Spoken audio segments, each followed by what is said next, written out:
Shalom Elohim, Bapak Ibu dan teman-teman terkasih dalam Tuhan Yesus Kristus. Puji Tuhan, kita kembali dalam program Kesaksian Iman yang luar biasa ini. Kita berjumpa dalam suatu kondisi yang sangat diberkati Tuhan, karena saya percaya doa-doa kita semua didengarkan oleh Bapa kita yang di sorga. Dan saya berdoa merindukan Bapak Ibu dan teman-teman semua sehat ya, bahagia, dan dalam perlindungan Tuhan yang sempurna, dan tentunya diberkati Tuhan berlimpah-limpah, agar kita semua menjadi berkat bagi banyak orang dan menjadi terang dan garam bagi mereka yang belum mengenal Kristus maupun yang sudah mengalami jamahan Tuhan. Baik, hari ini kita akan mendengarkan kesaksian dari para murtadin dan mualaf yang telah bertobat dan kembali ke jalan yang benar ya, kembali ke jalan Kristus Yesus, kembali ke jalan keselamatan kekal ya. Ada seorang bapak yang dahulunya dia seorang Islam yang taat, sangat mengenal agamanya karena dia belajar ya. Dia berasal dari pondok pesantren dan dia mengkaji semua isi kitab sucinya sampai pada satu kesimpulan bahwa dia melakukan kesalahan ketika dia beragama Islam. Lalu dia memutuskan untuk keluar dari agamanya karena dia menemukan banyak kejanggalan, banyak kekacauan, dan banyak kebingungan. Dan saat ini dia menjadi seorang yang tidak beragama. Wow, luar biasa sekali. Dan kita berjumpa dengan seorang ibu atau seorang nona yang bernama Keke ya, dari Jawa Timur, seorang muslimah yang menikah dengan seorang mualaf, tetapi akhirnya dia menemukan jalan kebenaran karena dia suka ke gereja. Entah bagaimana ceritanya sampai dia mau ke gereja, padahal dia bersuamikan atau bercalonkan suami yang seorang mualaf, tapi dia memutuskan akan tetap menjadi seorang pengikut Kristus walaupun dia tidak jadi menikah. Karena apa? Karena dia telah mengalami kedamaian di dalam hidupnya ketika dia ke gereja. Di situ ada ketenangan, ada sejahtera yang tidak bisa dibayar atau dibeli di dunia ini. Lalu kita berjumpa dengan seorang bapak dari NTT ya, seorang yang kocak sekali, ya lucu sekali karena dia seorang mualaf dan dia kaget tiba-tiba istrinya menjadi Kristen, minta dibaptis dan dia tidak tahu dan dia tidak mengenal kenapa sampai istrinya demikian. Kisahnya sungguh menarik sampai anak-anaknya pernah bahkan masih di pondok pesantren dia ingin membebaskan anak-anaknya untuk dibawa kembali ke kampung halamannya dan dididik menjadi seorang Kristen. Bagaimana kisah mereka? Mari kita saksikan bersama-sama. Tuhan memberkati. Oh, Anda Muslim atau Hindu atau Sunda Wiwitan? Jadi waktu beberapa hari kemarin saya pernah naik, cuman kebetulan kan ada tamu.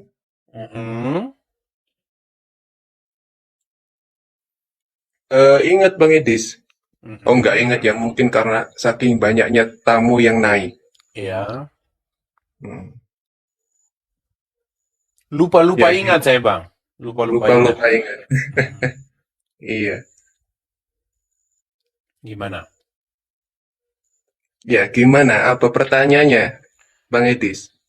Oh iya, saya ingat ini teman-teman. Saya ingat. Gini, sebentar Bang, saya tanya dulu. Apakah Anda ini Muslim tadinya, Bang? Betul, saya mempelajari. Oke, tadinya Anda Islam, tetapi Anda akhirnya tidak percaya lagi dengan Islam? Bukan tidak percaya lagi, tapi saya sudah tidak beragama. Oke, coba Bang, pembuktian dulu Bang, pembuktian. Bisa nggak Anda membacakan satu ayat di dalam Al-Quran yang orang-orang itu nggak akan bisa, ini Anda bukan Islam nih gitu. Coba bisa nggak Anda bacakan gitu? Waduh, satu ayat. Entah itu surat. Kemarin saya sudah membacakan kan yang kemarin ada salah satu nazum ya. Abda'u bismillahirrahmanirrahim wa birahimi da'imil islami walhamdulillahil qadimin awali al-akhiril baqi bila tahulis summa salatu wassalamu sarmada ala nabi khairil Sah, stop, saya cukup, udah. Oke, Bang. Atau apa akhirnya? Oke, Al-Fatihah, silakan. Ini terkadang orang pun Islam pun yang mengaku Islam tapi tidak pandai atau tidak bisa membaca Al-Fatihah. Coba Anda silakan. A'udzu billahi minasyaitonir rajim. Bismillahirrahmanirrahim.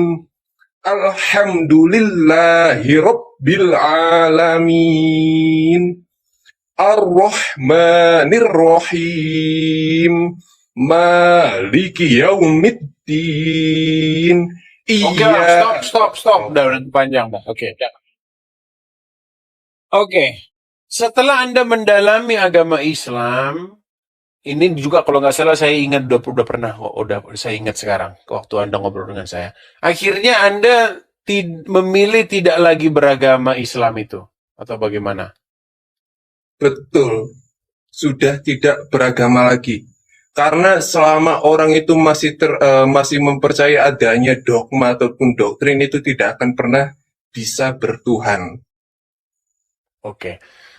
Untuk spesifiknya aja Bang, karena nanti kalau mau ke yang lain nanti kita mungkin akan berdebat ya. Gini, saya pengen tahu Bang, apa akhirnya yang membuat Anda itu tidak lagi mempercayai agama Islam? Karena Islam yang sekarang ini kebanyakan itu Islam ulama. Bukan Islam murni. Bukan ajaran murni. Tidak murninya gimana itu Bang? Adanya hukum-hukum fikih, dan adanya fatwa ulama nggak boleh ini. Seperti yang kemarin saya melihat pembicaraan Pak Edis ya, tentang masalah orang itu tidak boleh mengucapkan salam. Orang Islam dilarang, haram hukumnya mengucapkan salam yang bukan assalamualaikum. Oh, salam lintas agama, iya, MUI. Oke, sambil saya tunjukkan beritanya Bang. Ya, silakan lanjut. Ya, monggo, nggak apa-apa, Pak Edis ditunjukkan.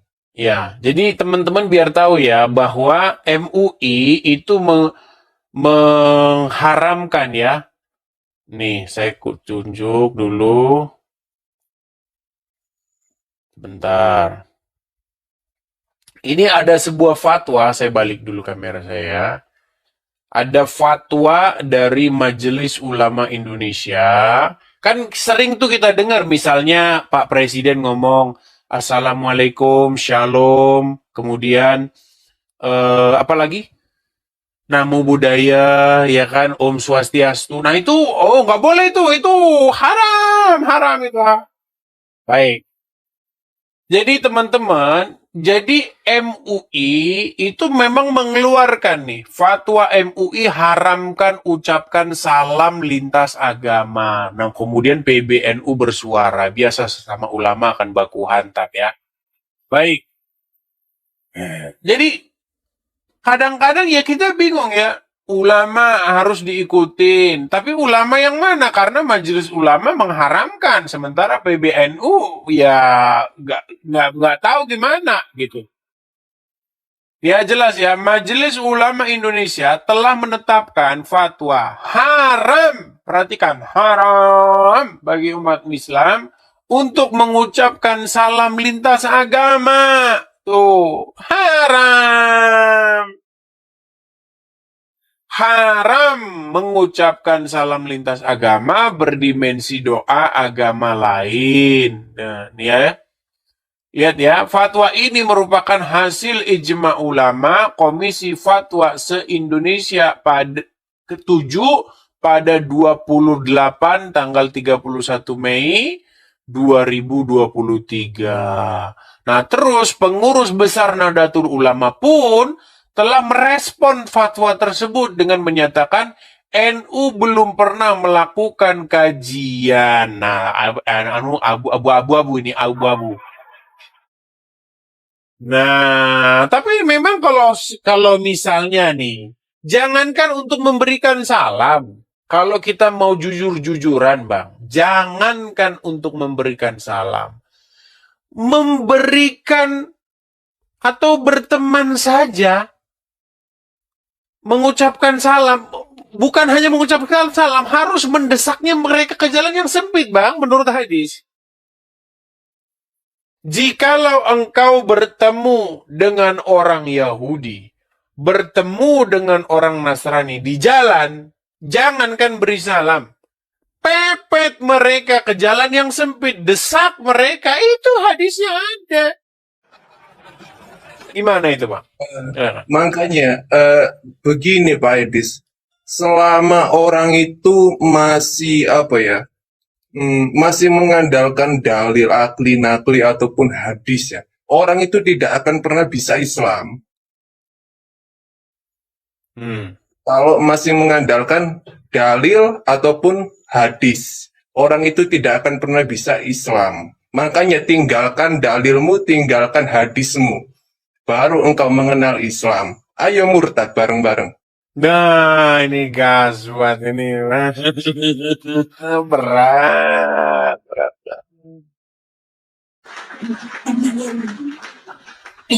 Ya, Keke.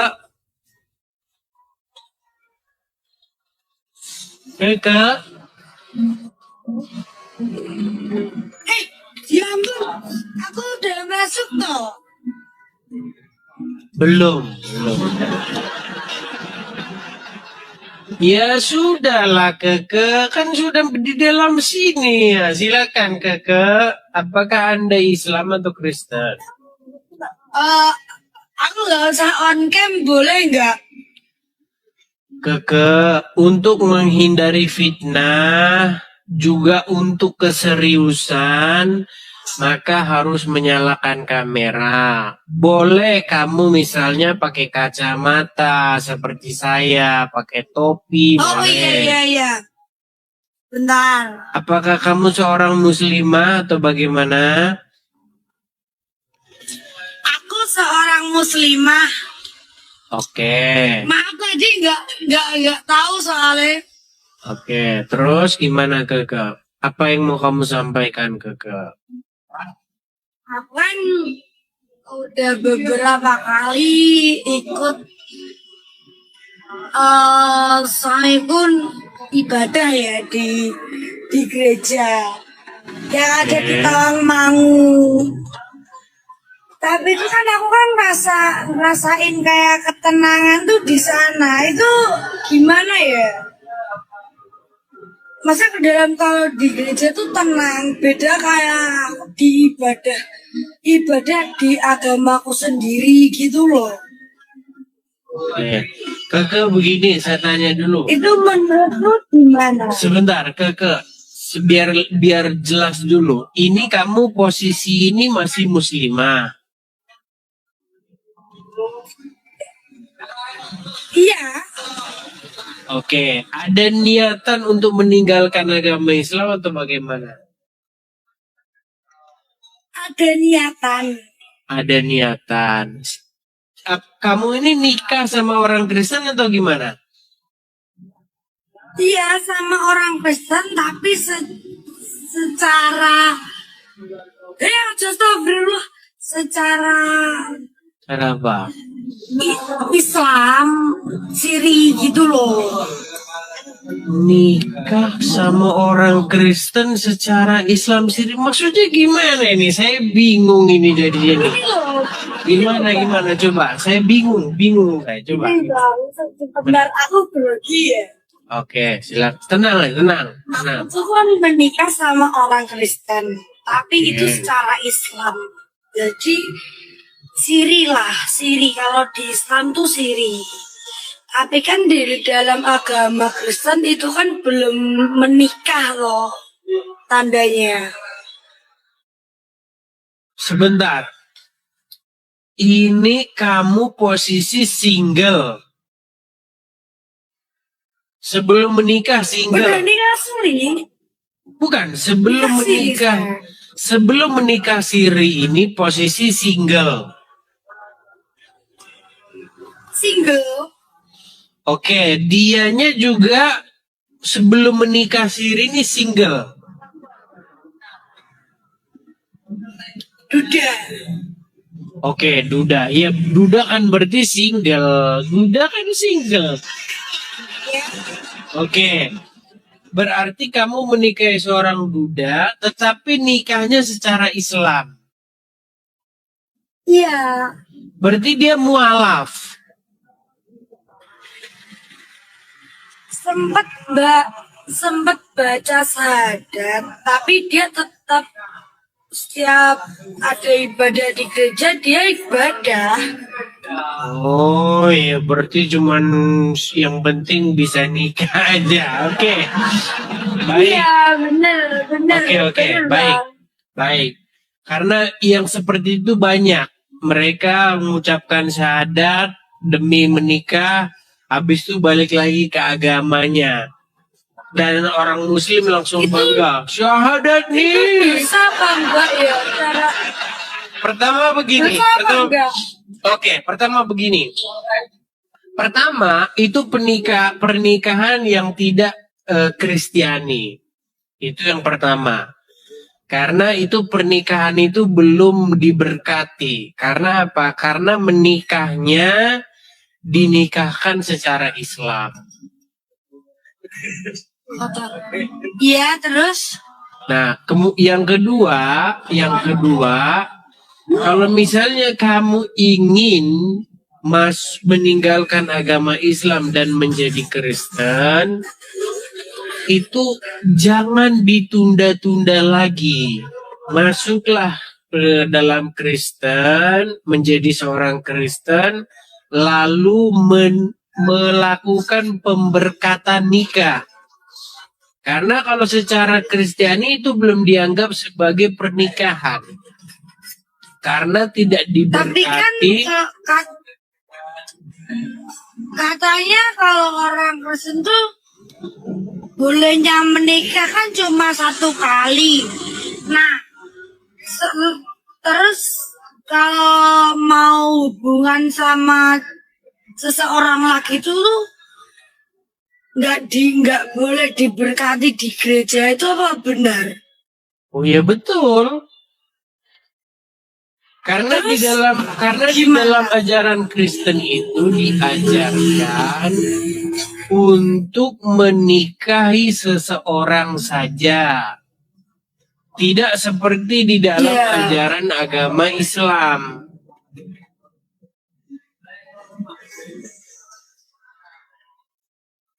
Cuman yang saya bingung ini dari ceritamu ini tuh duda apa? Duda karena bercerai atau duda karena ditinggal meninggal atau bagaimana?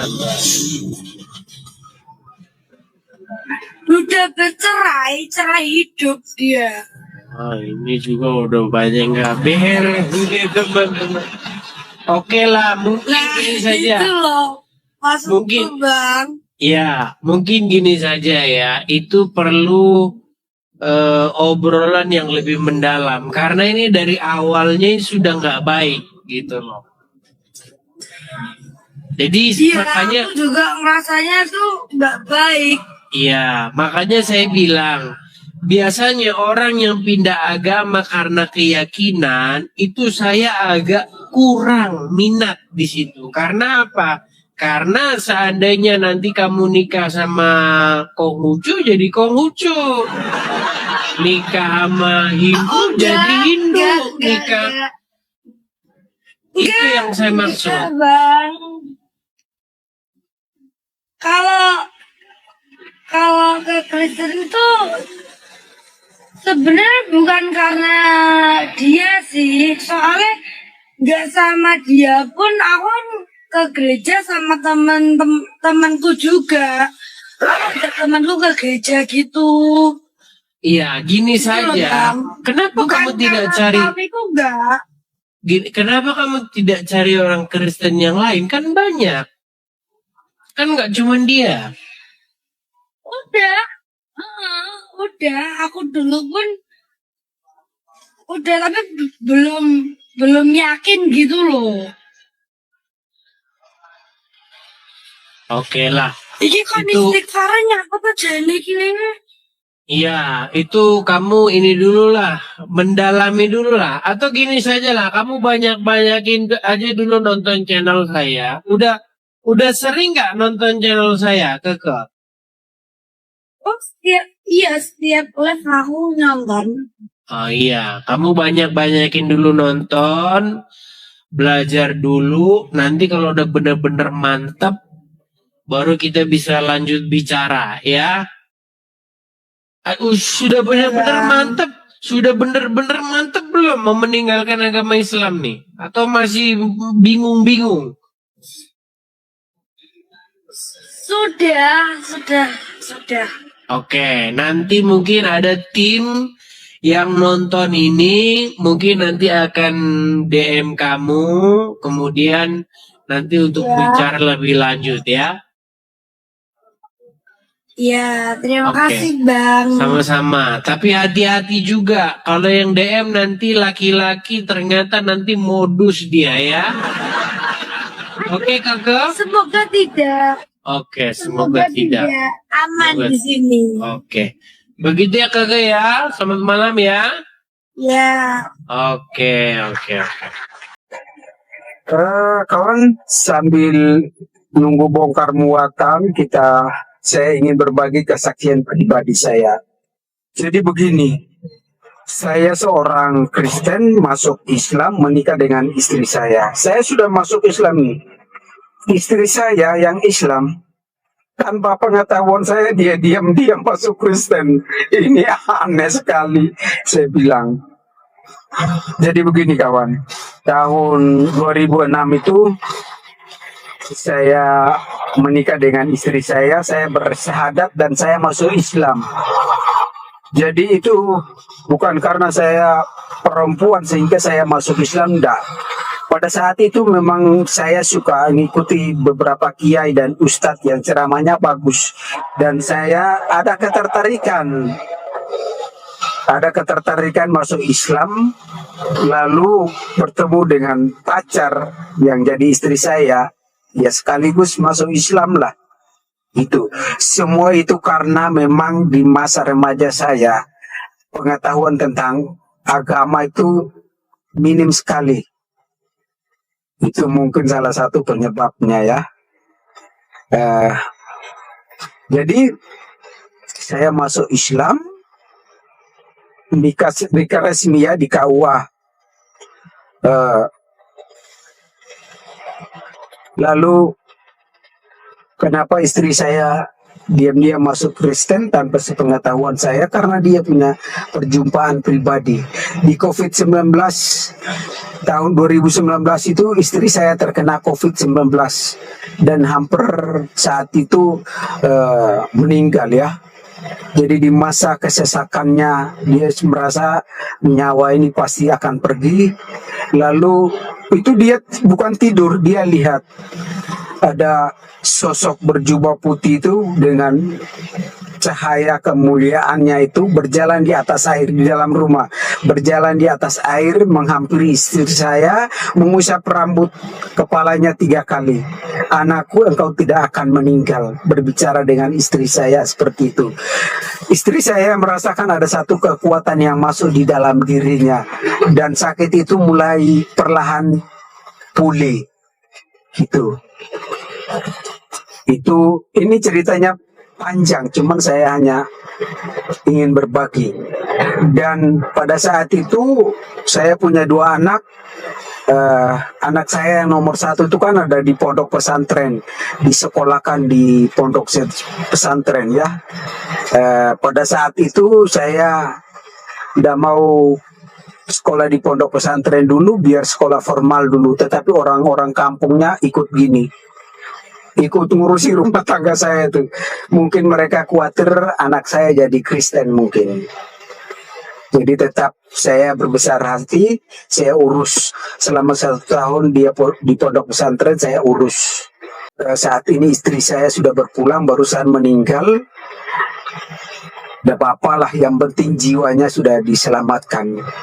Jadi untuk kesaksian istri saya itu kan dia sudah cerita ke saya semua, nanti saya akan berbagi di sini beberapa part mungkin ya. Jadi istri saya tidak ada, dua anak saya kan sendiri di rumah di antara saudara-saudaranya istri saya, dan saya kerja di luar kota. Kalau anak-anak saya diurus sama keluarga istri saya khawatirnya anak-anak saya menjadi orang Islam dulu, oleh karena itu anak saya ini saya harus pulangkan satu ke NTT untuk sekolah di sana sehingga dia tumbuh menjadi seorang Kristen yang baik bersama saudara-saudara saya di sana. Puji Tuhan, puji Tuhan, puji Tuhan. Mari kita terus bersafaat, berdoa, bersaksi. Teruslah menjadi berkat bagi banyak orang, ya. Kita dipakai Tuhan untuk menjadi terang dan garam di muka bumi ini, dan tentunya kita akan terus menjalankan amanat agung dengan cara kita masing-masing, baik bersaksi maupun dengan berdoa. Karena Tuhan akan melawat bangsa-bangsa, suku-suku, kaum dan bahasa di Nusantara, di Indonesia, dengan lawatan yang spesial. Entah dalam mimpi dan penglihatan, entah melalui kesembuhan ilahi, entah melalui mujizat-mujizat yang terjadi, yang dialami oleh orang-orang yang belum mengenal Kristus, supaya mereka mengalami kasih Kristus, mengalami keselamatan kekal di dalam Kristus Yesus. Nah, Bapak Ibu dan teman-teman semua, tetaplah semangat, tetaplah setia, tetaplah percaya, dan teruslah bersaksi, bersafaat demi nama Tuhan, agar banyak jiwa diselamatkan, dan tentunya itu akan menyenangkan Bapa di sorga, memuliakan namanya di muka bumi ini, dan kita pasti diberkati Tuhan berlimpah-limpah. Sebab Tuhan beserta kita dan sayang sama kita, sungguh sangat sayang kepada kita, dan Dia pasti memberkati kita sekarang dan sampai selama-lamanya, di dalam nama Bapa dan Anak dan Roh Kudus, di dalam nama Tuhan Yesus Kristus. Haleluya, haleluya, haleluya, haleluya. Amin, amin, amin, amin, amin, amin, amin.